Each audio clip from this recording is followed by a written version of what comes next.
السلام علیکم ورحمۃ اللہ وبرکاتہ۔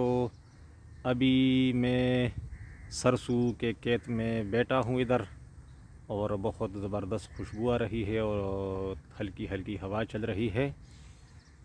اور کل مسجد میں ایک طالب علم تھا اور انہوں نے اقامت کی، تو بس اپنے طریقے سے انہوں نے اقامت کیا، حالانکہ انہیں تو طریقہ آنا چاہیے تھا، اس لیے کہ وہ طالب علم تھا مدرسے کا۔ تو میں جو مسنون طریقہ ہے تو اس پر اقامت پڑھوں گا، تو اسے یاد کر کے اس طرح اقامت پڑھنا چاہیے جو بالکل مسنون طریقہ ہے۔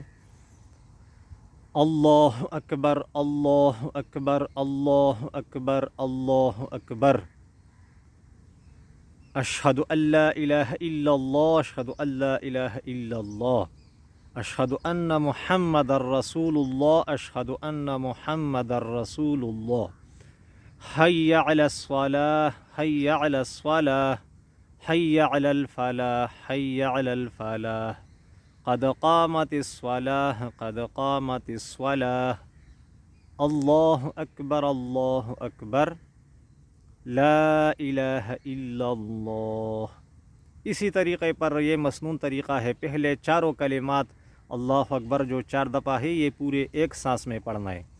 پھر اشہد ان لا الہ الا اللہ، یہ جو 2 کلمے ہیں 2 جملے، تو یہ بھی ایک سانس میں پڑھنا ہے۔ اذان میں ادھر ہم سانس لیتا ہے لیکن اقامت میں سانس نہیں لینا۔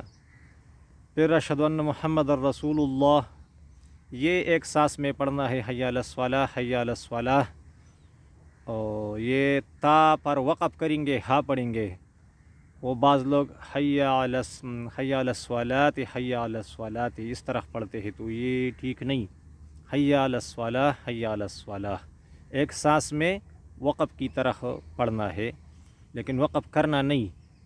اور حی علی الفلاح حی علی الفلاح ایک سانس میں پڑھنا ہے، اس طرح نہیں پڑھنا حی علی الفلاح حی علی الفلاح۔ یہ مسنون طریقے کے خلاف ہے، اگرچہ تجوید کے موافق ہے لیکن مسنون طریقے کے خلاف ہے۔ اور قد قامت الصلاۃ قد قامت الصلاۃ، تو اس طرح ایک سانس میں اس طرح نہیں پڑھنا، قد قامت الصلاۃ قد قامت الصلاۃ۔ یہ تجوید اعتبار سے ٹھیک ہے لیکن مسنون طریقہ ایسا نہیں۔ اور پھر اللہ اکبر وقف کر کے پھر لا الہ الا اللہ پڑھنا۔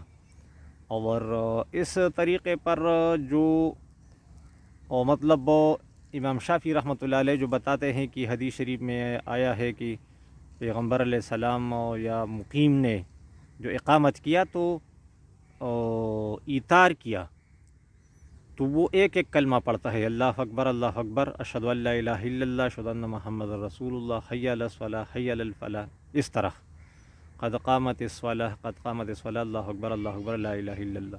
لیکن ہم جواب دیتے ہیں کہ ایثار سے ایثار کلمات مراد نہیں بلکہ ایثار نفس، یعنی ایک سانس میں پڑھنا۔ تو اس وجہ سے مسنون طریقہ یہ ہے کہ یہ جو کلمات ہم 2 سانس میں اذان میں پڑھتے ہیں تو وہ ہم اقامت میں ایک سانس میں پڑھیں گے۔ امید ہے کہ میری بات سمجھ آئی ہوگی، اور مسنون طریقہ سے اقامت پڑھنے کا طریقہ انشاءاللہ سب کو آئندہ آئے گا۔